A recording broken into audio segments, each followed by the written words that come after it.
Hello students. आज से हम शुरू करने जा रहे हैं क्लास 6th की ज्योग्राफी सब्जेक्ट की लेक्चर सीरीज़।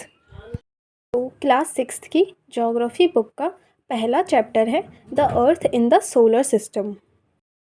तो बच्चों, आपने देखा होगा कि जब सनसेट होता है यानी कि जब सूरज डूबने लगता है तो धीरे धीरे आसमान तारों से भरने लगता है। पहले 1, 2 ऐसे करके अनगिनत तारे आसमान में दिखने लगते हैं। इनमें से कुछ तारे बहुत ज़्यादा ब्राइट यानी कि चमकीले होते हैं और कुछ तारे कम चमकीले होते हैं। कुछ तारे ट्विंकल करते हैं यानी कि टिमटिमाते हैं और कुछ तारे ट्विंकल नहीं करते हैं, जैसे कि हमारा चाँद, वो ट्विंकल नहीं करता है। इन सभी ब्राइट ऑब्जेक्ट्स के साथ आपको चाँद भी नज़र आता है। चाँद हमें ज़्यादातर सभी दिन नज़र आता है, हालांकि हर रोज़ उसकी शेप और पोजीशन अलग अलग होती है। फुल मून हमें महीने में सिर्फ एक बार ही नज़र आता है। फुल मून को पूर्णिमा भी बोलते हैं। पूर्णिमा के 14 दिन बाद हमें न्यू मून नज़र आता है। न्यू मून की रात को अमावस्या भी बोलते हैं। इस रात आप अंधेरा होने की वजह से आसमान को बहुत ही क्लियरली देख सकते हैं। तो बच्चों, आप इस वीडियो में देख सकते हैं कि न्यू मून यानी अमावस्या के दिन सूरज, चाँद और अर्थ हमारी एक लाइन में होती है और जो सूरज की रोशनी है वो चाँद के उस हिस्से को रोशन कर रही होती है, यानी कि सूरज की जो रोशनी है चाँद के उस हिस्से को रिफ्लेक्ट कर रही होती है जो हमें दिखाई नहीं देता है, और अर्थ से चाँद का जो हिस्सा हमें दिखाई देता है वहाँ पे रोशनी नहीं पड़ रही होती है। तो इस कारण से चाँद हमें आसमान में चमकता हुआ नहीं दिखाई देता है।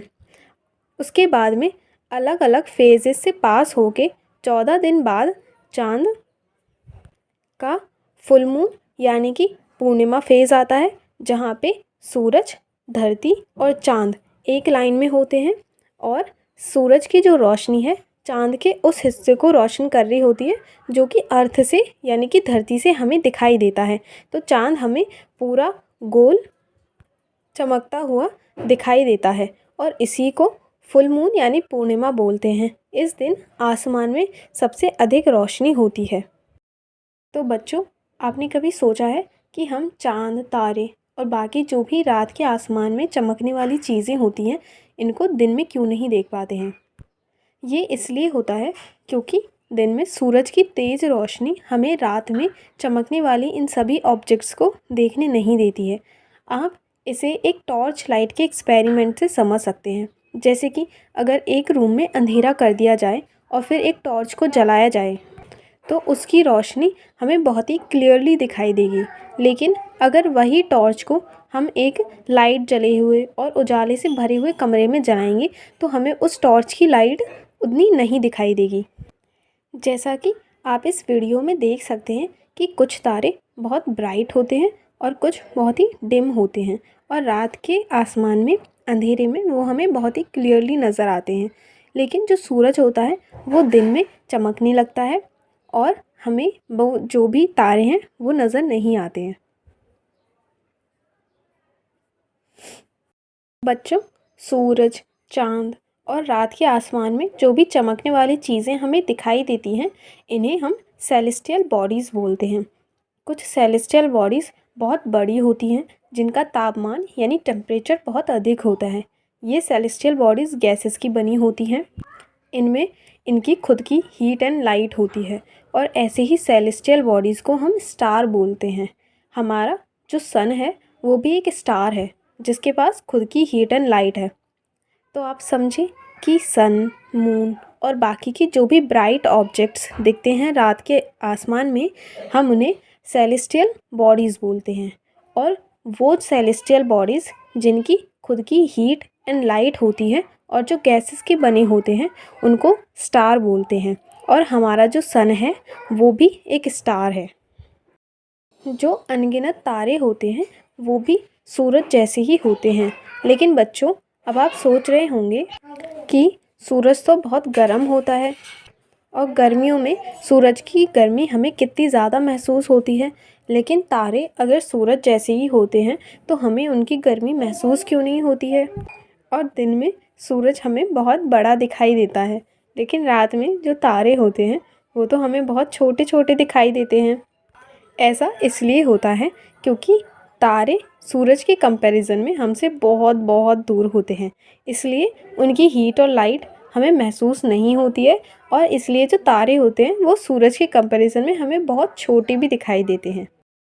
तो आपने अक्सर नोटिस किया होगा कि जब चीज़ें हमसे दूर होती हैं तो वो हमें छोटी नज़र आती हैं। जैसे कि एग्ज़ाम्पल के तौर पे जब आप एरोप्लेन जो कि आसमान में उड़ रहा होता है उसको ज़मीन से देखते हैं तो वो हमें कितना छोटा नज़र आता है। बच्चों, रात में जब आप आसमान को देखते हैं तो आपको बहुत सारे तारे अलग अलग शेप बनाते हुए नज़र आते होंगे। इन तारों के द्वारा बनाई गई अलग अलग शेप्स को कॉन्स्टिलेशन बोलते हैं। अर्सा मेजर, जिसको कि बिग बियर भी बोलते हैं, वैसे ही एक कॉन्स्टिलेशन है। जब आप रात में आसमान में तारों को देखते हैं तो सबसे आसानी से देखे जाने वाला कॉन्स्टिलेशन होता है सप्तऋषि। इसमें सप्त मतलब 7 और ऋषि मतलब सेजेस। ये अर्सा मेजर का ही एक पार्ट होता है। आप अपने पेरेंट्स को बोल सकते हैं या फिर घर में जो भी बड़े हैं उनको बोल सकते हैं, वो आपको रात के आसमान में इन सप्तऋषि को दिखा देंगे।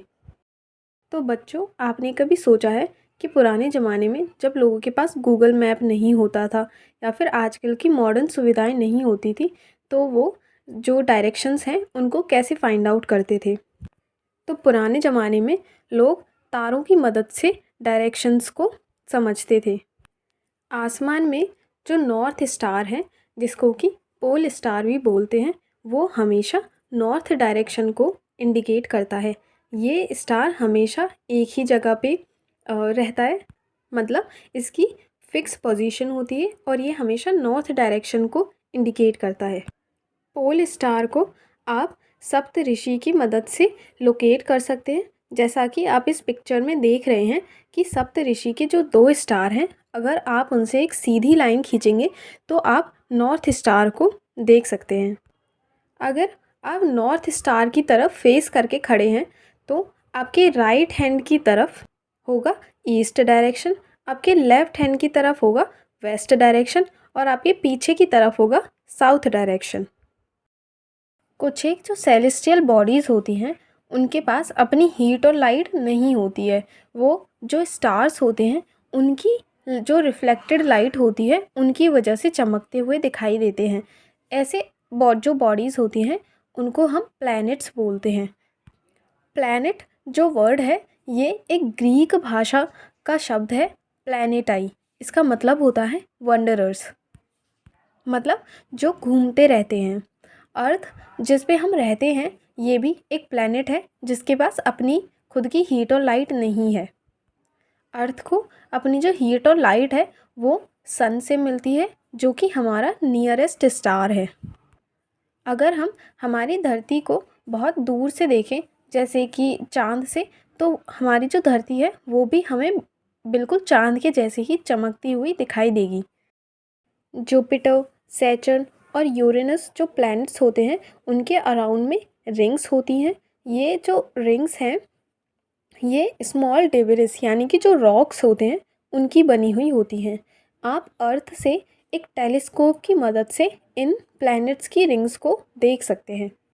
सन और उनके जो 8 प्लैनेट्स होते हैं और प्लैनेट्स की जो सैटेलाइट्स होती हैं और बाकी की जो भी सेलेस्टियल बॉडीज़ होती हैं, जैसे कि एस्टेरॉइड्स, मीटियोरॉइड्स, ये सभी मिलके सोलर सिस्टम बनाती हैं और इसी को हम एक सोलर फैमिली भी बोलते हैं।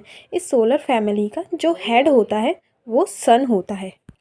आप इस पिक्चर में देख सकते हैं ये जो सोलर फैमिली, जिसमें सन सेंटर में है और बाकी के जो 8 प्लैनेट्स हैं और एस्टेरॉयड बेल्ट। तो बच्चों, अब हम जो सन है उसके बारे में कुछ एक बातें जानते हैं।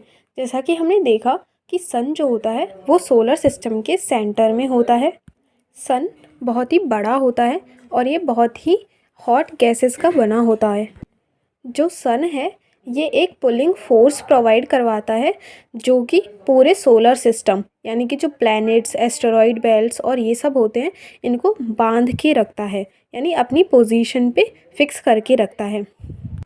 सन जो है वो पूरे सोलर सिस्टम के लिए एक source of heat and light है। जैसा कि आपने देखा कि जो अर्थ है उसको जो हीट और लाइट मिलती है वो भी सूरज से ही मिलती है। सूरज जो है वो बहुत ही गर्म और हॉट गैसेस का बना होता है, लेकिन उसकी हीट जो है वो हमें उतनी ज़्यादा महसूस नहीं होती है, क्योंकि वो जो सूरज है वो हमारा सबसे नियरेस्ट स्टार है, लेकिन इसके बावजूद वो हमसे बहुत दूर है। सूरज की धरती से दूरी 150 मिलियन किलोमीटर है। हमारे सोलर सिस्टम में 8 प्लैनेट्स होते हैं। अगर हम डिस्टेंस के हिसाब से देखें तो सबसे नियरेस्ट स्टार होता है मरकरी, उसके बाद आता है वीनस, फिर अर्थ, फिर Mars, Jupiter, Saturn, Uranus and Neptune. इस जो डिस्टेंस वाइज ऑर्डर है इसको आप my very efficient mother just served us nuts इससे याद रख सकते हैं।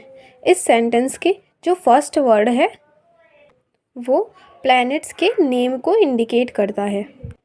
सभी जो 8 प्लैनेट्स हैं वो सन के अराउंड में एक फिक्स्ड पाथ में रिवॉल्व करते हैं। इन पाथ्स को हम ऑर्बिट बोलते हैं। मरकरी जो है वो सन का सबसे नियरेस्ट स्टार है। मरकरी एक जो रोटेशन है उसको पूरा करने में 88 डेज़ लेता है। तो बच्चों आप हमें कमेंट करके बताइए कि जो अर्थ होता है वो सन के चारों तरफ एक चक्कर लगाने में कितने दिन लेता है।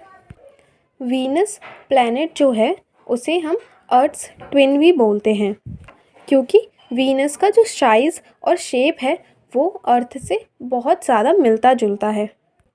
2006 से पहले हमारे सोलर सिस्टम में 9 प्लैनेट्स हुआ करते थे। जो 9th प्लैनेट था उसका नाम था प्लूटो, लेकिन 2006 में इंटरनेशनल एस्ट्रोनॉमिकल यूनियन की एक मीटिंग में प्लूटो का जो प्लैनेट का स्टेटस जो था उसको हटाकर उसे एक ड्वार्फ प्लैनेट की कैटेगरी में डाल दिया।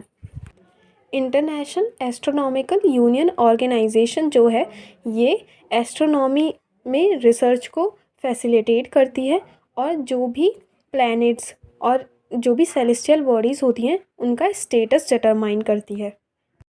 अर्थ जो है वो distance wise 3rd nearest star है सन का, और अगर साइज़ के हिसाब से देखें तो अर्थ 5th लार्जेस्ट प्लैनेट है सोलर सिस्टम का। जैसा कि हम अक्सर बोलते हैं कि अर्थ की जो शेप है वो स्फेरिकल है या फिर राउंड है, वैसा नहीं है। अर्थ जो है वो पोल्स से यानी नॉर्थ और साउथ से थोड़ी फ्लैट है, और जो ईस्ट और वेस्ट है यहाँ से थोड़ी सी बल्ज है। अर्थ की इस पर्टिकुलर शेप को हम जियोइड बोलते हैं। जियोइड का मतलब होता है earth like shape. Life supporting conditions जो होती हैं, यानी कि जीवन को सस्टेन करने के लिए जो कंडीशंस चाहिए होती हैं वो शायद से सिर्फ अर्थ पर ही मौजूद हैं। हमारा जो अर्थ है वो ना ही बहुत ज़्यादा गर्म है और ना ही बहुत ज़्यादा ठंडा है। अर्थ के पास पानी और हवा है जो कि एक जीवन जीने के लिए बहुत ही ज़्यादा इसेंशियल चीज़ें हैं। अर्थ की जो एयर है उसमें लाइफ सपोर्टिंग गैसेस हैं जैसे कि ऑक्सीजन, और इन्हीं कारणों से अर्थ एक यूनिक प्लैनेट है। अर्थ को जब हम आउटर स्पेस से देखते हैं तो वो हमें ब्लू कलर की दिखाई देती है। ऐसा इसलिए होता है क्योंकि अर्थ जो है उसका 2/3 सरफेस जो है वो पानी से कवर्ड है, और इसी वजह से उसको ब्लू प्लैनेट भी बोलते हैं। मून जो है वो अर्थ का ओनली सैटेलाइट है। सैटेलाइट वो ऑब्जेक्ट होते हैं जो बड़ी सेलेस्टियल बॉडीज़ होती हैं उनके अराउंड में ऑर्बिट करते हैं। जो मून है उसका अर्थ के कंपैरिजन में डायमीटर 1/4 है, तो आप इसे समझ सकते हैं कि अर्थ जो है वो मून के कंपैरिजन में काफ़ी बड़ी है। मून हमें इतना बड़ा दिखाई देता है क्योंकि वो बाकी प्लैनेट्स के कंपैरिजन में अर्थ के काफ़ी पास में है। अर्थ की मून से दूरी 3,84,400 किलोमीटर है। मून जो है वो अर्थ के अराउंड में रोटेट करता है, और मून जो है वो रोटेशन और रिवोल्यूशन में एग्जैक्टली सेम टाइम यानी कि 27 डेज़ लेता है। और इसी कारण से हमें हमेशा मून की एक साइड ही विजिबल होती है। जो मून है उस पे लाइफ पॉसिबल नहीं है, क्योंकि मून पे जो कंडीशंस हैं वो लाइफ को सस्टेन करने के लिए फेवरेबल नहीं है। चाँद पे बहुत बड़े बड़े माउंटेन्स, प्लेन्स और डिप्रेशंस होते हैं, और ये जो माउंटेन्स और डिप्रेशंस होते हैं वो उनकी जो शैडो होती है वो मून की सरफेस पे पड़ती है, और इसीलिए हमें मून पे जो ब्लैक स्पॉट्स होते हैं वो दिखाई देते हैं। आप रात में मून को देखकर इन स्पॉट्स को ऑब्ज़र्व कर सकते हैं।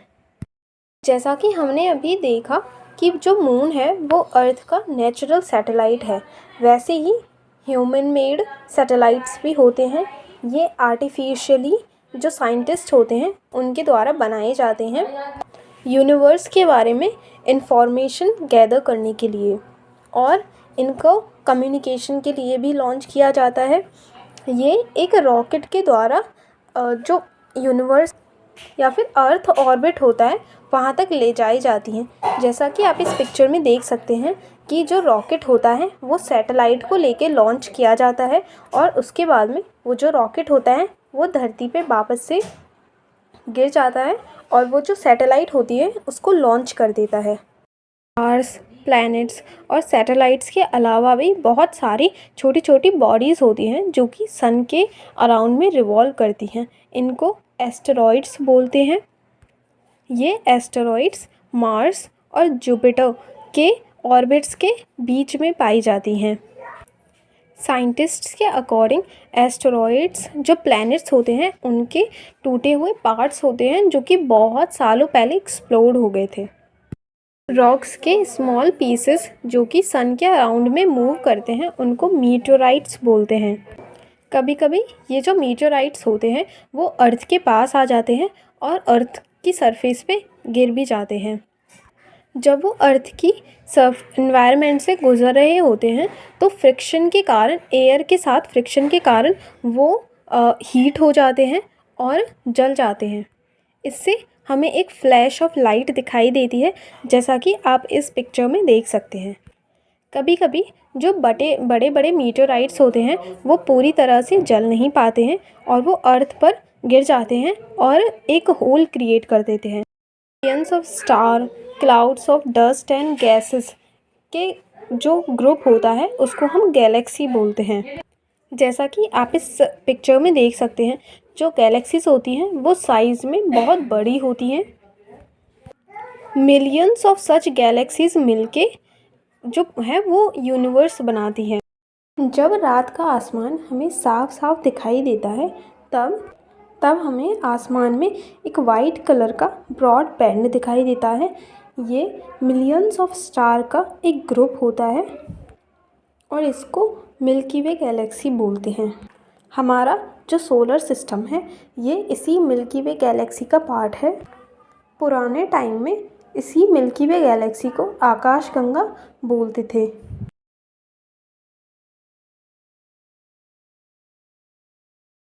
जैसे कि हिंदू माइथोलॉजी होती है जिसमें कि अनेकों देवी देवता होते हैं। हिंदू माइथोलॉजी में जैसे सूर्य भगवान होते हैं वैसे ही रोमन माइथोलॉजी में सोल वर्ड जो है वो सन गॉड को इंडिकेट करता है। तो सोल से बना वर्ड सोलर, इसका मतलब होता है रिलेटेड टू सन, और इसीलिए जो सन फैमिली है उसको सोलर सिस्टम बोला जाता है।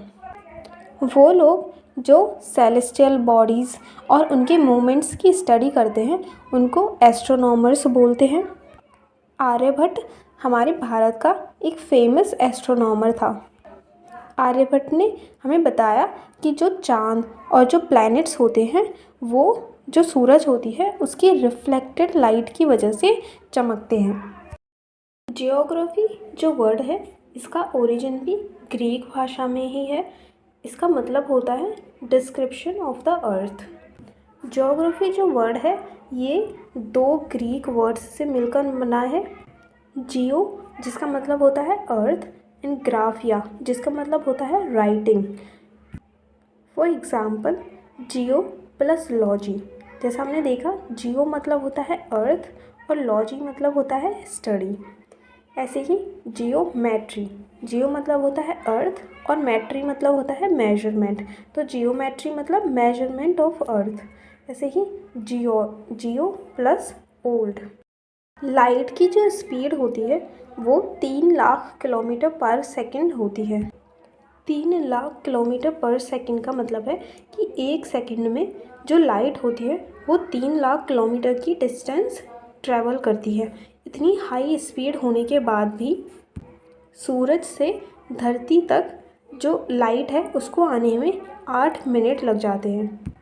तो इससे आप समझ सकते हैं कि अर्थ और जो सन की डिस्टेंस है वो कितनी ज़्यादा है। नील आर्मस्ट्रॉन्ग 1969 में चांद पर पहुंचने वाला पहला इंसान था। तो यहाँ पे क्वेश्चन ये है कि आपको फाइंड आउट करना है कि क्या कोई इंडियन भी चांद तक पहुंचा है। इस चैप्टर के हैंड रिटन नोट्स आप हमारे ऐप से जाकर डाउनलोड कर सकते हैं। उसकी लिंक आपको डिस्क्रिप्शन में दे दी जाएगी और साथ ही इस चैप्टर की एक्सरसाइज के जो क्वेश्चन एंड आंसर्स हैं वो भी आपको हमारे ऐप पर मिल जाएंगे। ऐप की लिंक आपको डिस्क्रिप्शन में मिल जाएगी।